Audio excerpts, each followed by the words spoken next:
I've got girlfriends on today's show, and collectively we represent 53 years of marriage. So today we're talking about the married life, what makes us tick and what ticks us off. You don't want to miss it. This is Babbie's house. It's coming up right now.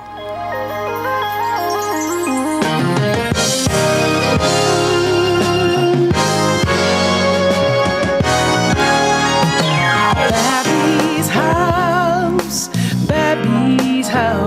Every day is filled with possibility. At Babbie's house, Babbie's house, everybody is family.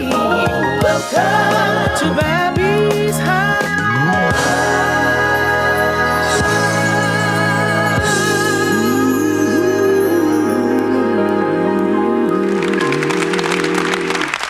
Hey everybody, I'm Babbie Mason and this is Babbie's house. Welcome to the family. I'm so glad that you decided to join me for today's show. Today's show is going to be all about fun because it's all about marriage. You know, my husband Charles and I have been married 30 years this year. And I'm telling you something, training up a husband is no joke. But my husband, I'm married to a great guy. But you know, Charles and I are very opposite in our personalities. And being in the music ministry, Charles has been working with me behind the scenes in the music ministry. And a while ago, we created a little project that was dedicated to life and marriage and to Charles, and we call it Chuck Roast. And Charles and I did a little music video that talks about the fellowship, shall we say, of Christian marriage. And Charles is considering retiring this year, and so I didn't want him to get too comfortable in that word retirement. You know, I want him to refire and not retire. And he wants to kind of kick back, you know, and hold the remote control a little more closely. So I'm trying to motivate the boy to stay active and to keep that honey-do list coming. So I wrote this little song for him. It's called Baby, Could You Help Me Out? I'll see you on the other side of this video.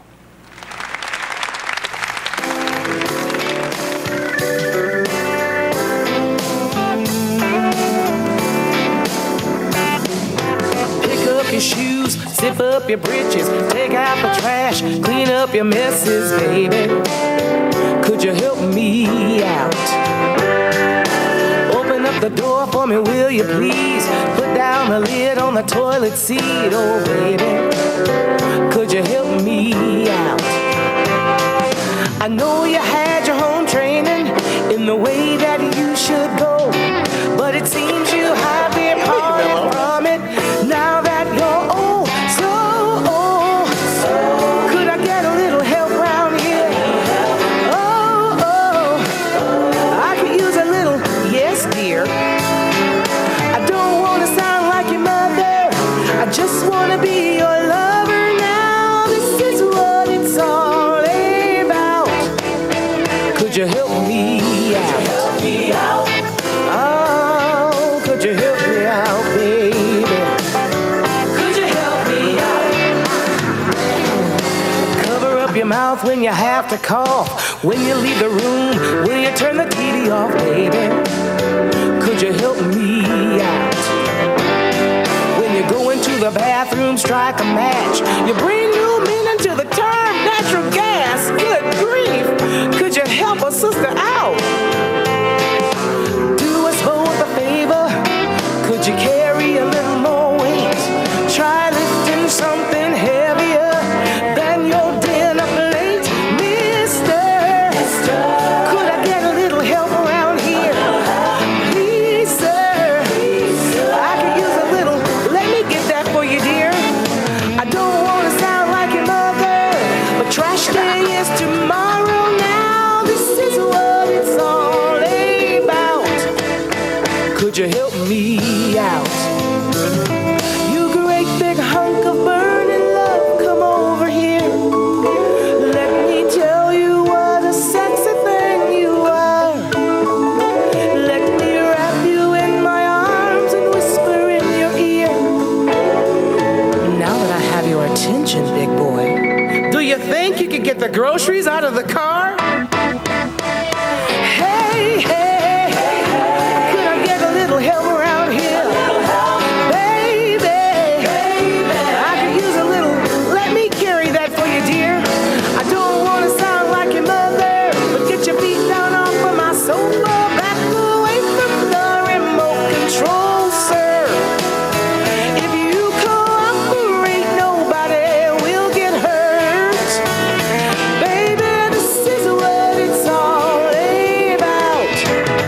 Could you help me out? Baby.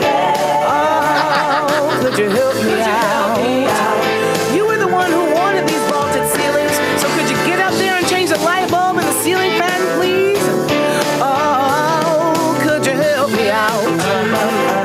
And while you're up there, could you change the battery in the smoke detector? That chirping is driving me mad.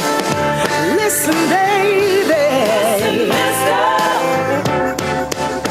Could you help me out? I know I've suffered a few unnecessary emotional outbursts in my day, but it's not like I'm gonna yell at some stranger while driving. That'd be like yelling at a wall. And yes, I do admit that I can text 30 words a minute, but that doesn't mean that I'll text while trying to steer the wheel. I could swerve off the road and kill someone. I may be a teenager, but I value my life and the lives of others way too much to not practice safe driving. Don't you be a statistic. For more information on teen safety, visit driversedge.org. Something's not right. I'm failing. Screwed up. Alone. Fear is killing me. I need a way out. The emptiness we feel is real. Our decisions, our sins, Have separated us from God. It's like a wall. But what you need to know is that there is a way. To remove the wall, and find forgiveness. Hope. freedom.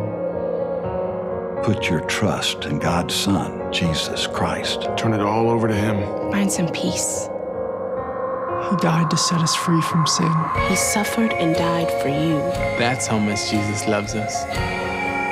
Call 888-NEED-HIM Or visit needhim.org. learn how Jesus can tear down the wall, separating you from God. It's not about church or religion. It's about a relationship. One you need. Now and forever. Please call 888-NEED-HIM right now. We aren't meant to do this alone. This is a banana. This is a cat. This is fire. This is harmless and actually helpful to some people. Don't believe everything you hear. The fact is that every major health organization rejects smoked marijuana. Now that the smoke is cleared, discover truecompassion.org. Welcome back to Babbie's house. I'm really happy today to have girlfriends in the house. I have Cheryl Herring and Ruth Langdon, who are very special to me and very special girlfriends. We worship together, we eat together and fellowship together, and of course our husbands are very dear friends. And today's show is dedicated to wedded bliss, shall we say. We represent 53 years of marriage, 53 years of training up a husband in the way he should go, and when he is old, he will not depart from it. That's the Babylicious version of one of my favorite sayings around my house. Welcome to Babbie's house, girls. Thank you. I'm so glad that you're here today. Here. Thank you so very much. Thank you. Now, Cheryl Herring, you and Booker have been married how many years? 20 years. 20 years. Almost 21. Wow, congratulations. Yes, well, Charles and I have been married 30 years, and Ruthie over here represents the newlyweds. That's right. On the set today. Really? How many years for you and Curtis? 3 years. 3 years Yes, for you and 3 Cool beautiful Breeze. years. 3 beautiful years? Yeah. Well, what was it that attracted you to Booker? You know, as they say, opposites, attract. Yeah. Is that true in your relationship? Somewhat. What attracted me, though, to him really was the fact that he was a communicator. He was just so open. When we first met, we talked for about 45 minutes, nonstop. And he did most of the talking, actually. Did you find that unusual in a man? I did. I found that very unusual, and I thought, wow, I just met a very nice person. And I really did not think of him as a boyfriend or anything, just a person, just a nice friend. And I said to a girlfriend of mine, I just met the nicest person. Yeah, so, and he is. He was very open. He is such a nice man. Thank you. And are you a country girl? See, for Charles and me, total opposites. Yes. I'm from the north, he's from the south. As I always say, I love to talk about this. Yeah. I'm from the north, he's from the south. I'm from the city, he's from the country. Yes. I love interior design and color and texture and aromatherapy. Yes. He likes the outdoors was playing in the dirt, his favorite fragrance is diesel fuel. Right. That's what I say about Charles. Total opposites. Is that the same with you and Curtis? Just about, almost. I'm from the suburbs, he's from the city. Even though he's very articulate and his speech, he's very educated, we're kind of opposites. He's, I wouldn't say, I was going to say fast lane, or but I don't know if that's appropriate. I'm kind of in the slow. Tell it like it is, girl. Put it out there. I know it. He's like in the fast lane. I'm in the slow lane. Okay. So he's like a city boy. Yes. He's from Detroit. Totally. Well, what was it about Booker that was attractive to you? I thought that he was just a very open and caring man. He just seemed to be so easygoing, very laid back, and just like you and Charles, he was from the country. He's from Alabama. I was from the big city, and That's very interesting. Yeah, very different, very different. He likes the dirt. I like interior design, color, and all that. Yeah, and we were just so different. And but yet we really clicked. We both like to eat. So that was one good thing. So we like to go out and explore new restaurants and things like that. So, and he was very talkative, and I think that more than anything really endeared him to me. He was a man who could talk and was very open about himself, his past, and had a lot of funny stories to share. And so. You know, when we marry a guy, when we first meet them and we first marry them, we think we know all there is to know about them. Yeah. And then after the wedding, after we walk down the aisle and say I do, yes, we often get surprised. It was like, oh, I did not know that about him. Oh, yeah. Can you say that about your relationship with Curtis? Oh, definitely. Can you share? Do share, please. Yes. When we first met, Curtis is very talkative, can communicate excellently. And when we got married, it was after we got married that I noticed when he tells a story, if he gets real excited, he stutters. He does. He never stuttered before we said I do. And it's like he's getting ready to tell an exciting story, and I want to kind of pull the words out of him. Okay, baby, say the word, It's like, you're laboring. Right, and I'm struggling, trying to help him to get this story out. Yeah. And it's only when he's excited about telling a story or excited about an event that he stutters, and he never did before we said I do. That's very interesting. What about you and Booker? Oh, I found out that Booker was quite a slob.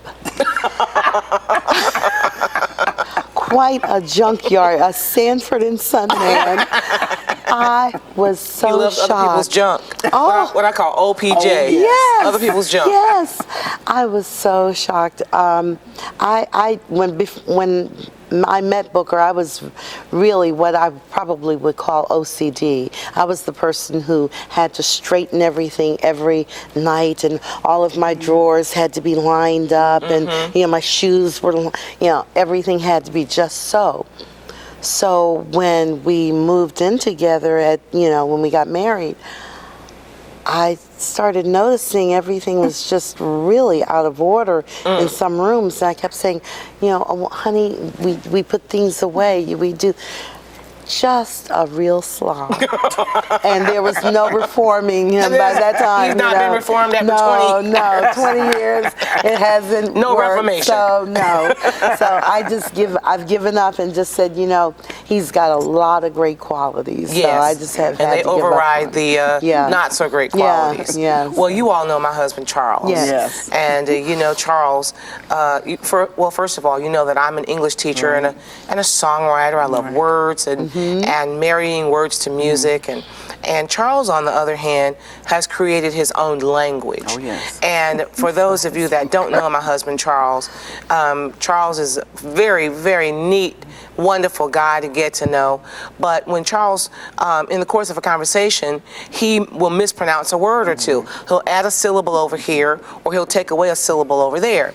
And I didn't notice that Charles mispronounced his words so freely until after we got married. I did not hear any of these mispronounced words, which proves that love is not only blind, it is also deaf. Yes. But it was the week of the honeymoon, And you know how, at breakfast time, I said to Charles, I said, "Oh, baby, I love you so much." And he looked across the table, the breakfast table, and he said to me, "The feeling is neutral."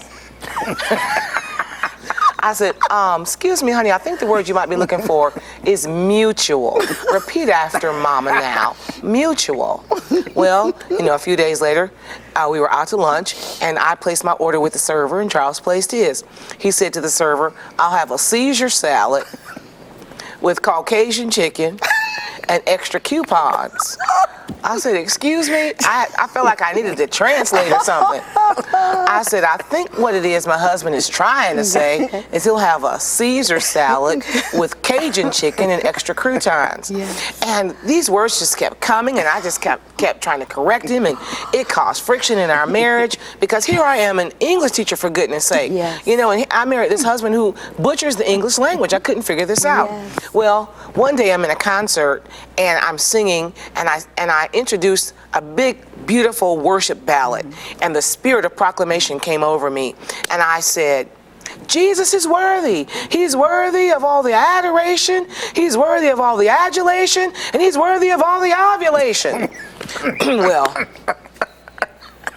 it was then that a still small voice said to me, "Now you know how it feels." Now you know how it feels to pronounce words that you don't mean to pronounce, in a way that you don't mean to pronounce them.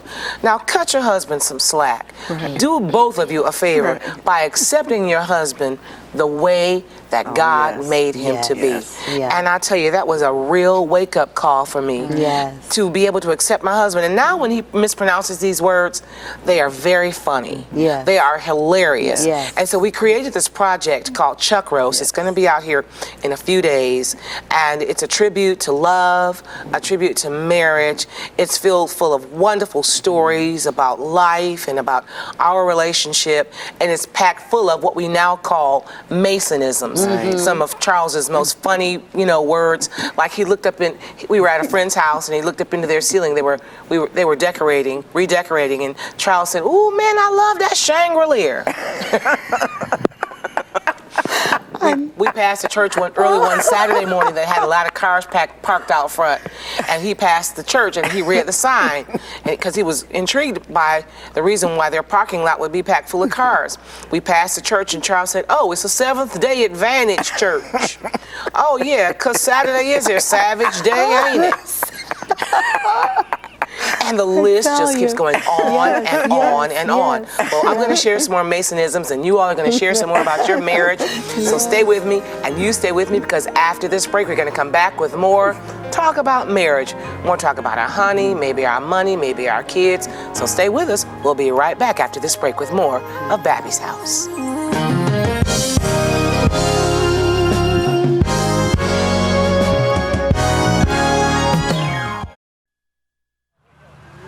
Being alive today has special meaning for both of us. There have been times when I almost didn't make it. But the one time I had the most to lose was before I was even born. My mom was young, single, no money. I'm sure it wasn't easy for her to give me a chance. But today,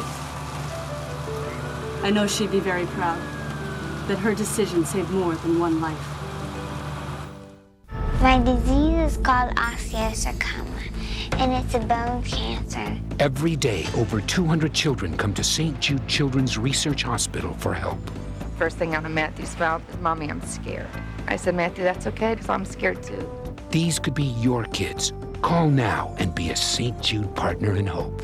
You'll help provide breakthrough treatments, research, and cures. Help save precious lives for only $19 a month. Every month you'll receive a photo and story of a child you're helping. We depend on you to see that no child is ever turned away because of the family's inability to pay. Only 62 cents a day, $19 a month, can make all the difference for a child who's fighting to live right now. St. Jude's isn't gonna give up. We're not giving up. We're gonna fight till there's a cure for this cancer. Please, call the number on your screen right now. St. Jude Children's Research Hospital, finding cures, saving children. Everyone needs a good night's sleep, but it's hard to sleep tight if you're worried about bed bugs. That's right, bed bugs are real as the threats posed by other household pests like roaches, rodents, and termites. Together, they contribute to illnesses like asthma and Lyme disease, major property damage, and contaminated food.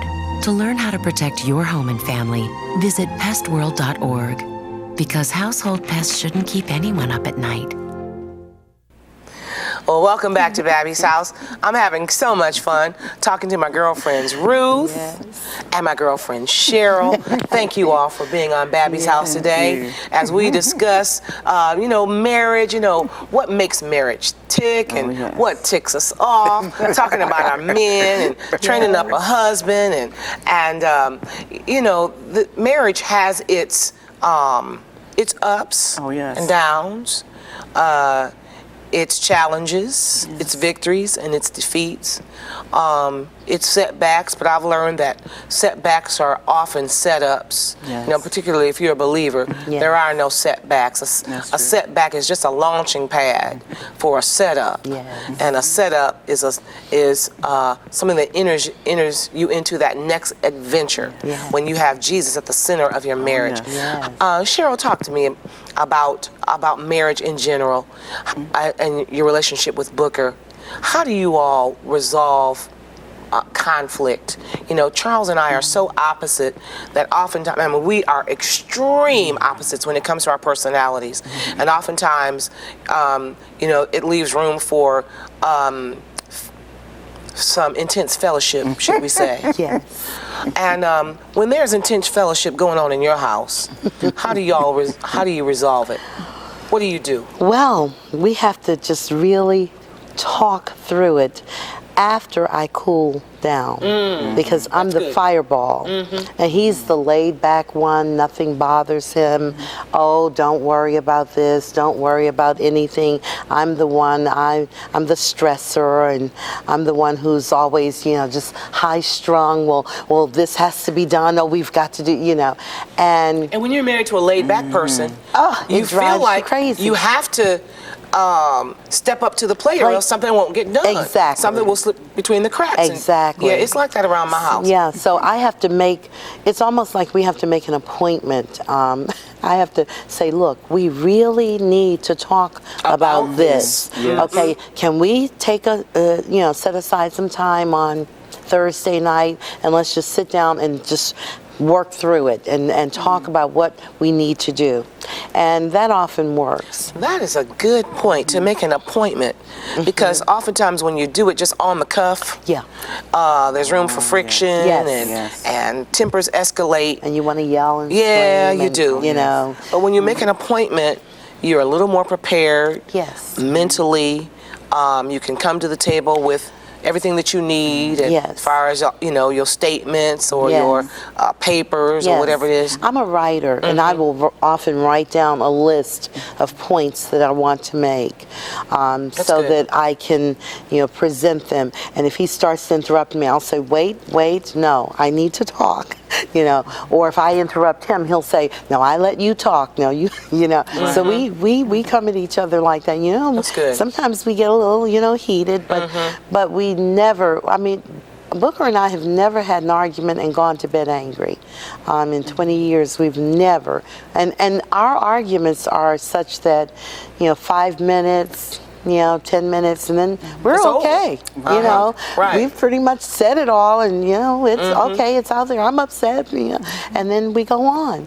And so I think, and we've both, and that's something I think I instinctively have always been that way, and I think he has too. We just don't hold things. We don't hold on to. Oh, that's a wise word. Yes. And that's a wise word to people that might be thinking about getting married, and that's something to just file in the back of your head. And of course the word says, never to go to bed angry. I heard somebody say, don't go to bed angry, stay up and fight. No, I'm sorry.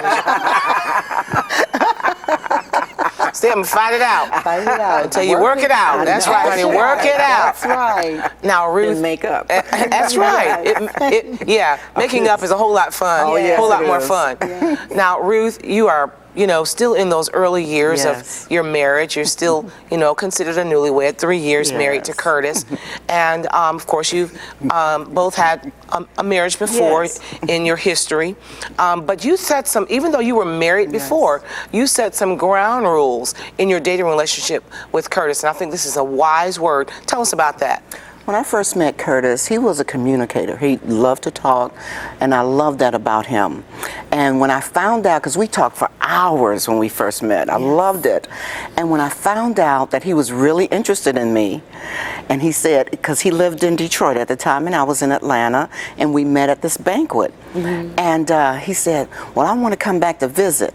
And I said to myself, well, let me tell him before he drives all the way to Atlanta or flies all the way back to Atlanta what my standards are. Okay. I'm saved, sanctified, filled with the Holy Ghost. I might not be walking water, but I'm celibate. So it's like, I'm letting you know right now, so in case you don't want to come back, I let him know right up front.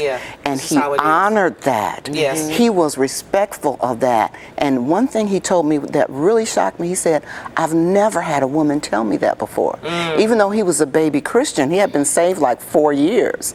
He said he never had a woman tell him that they're celibate until either Jesus comes or I said I do. Wow. And he honored that. And we dated for a year before we got married. We did too. Did you? That's awesome. Yeah, and it was awesome. exciting. That's a great word. And it was wonderful after we got married when we said I do. So it's worth the wait, ladies. It's worth the wait. It's worth the wait. Well, It ladies, really thank is. you so very much for being my special guest on Babbie's House as we celebrate marriage today. Many more years to you and Curtis. Many more years to you and Booker.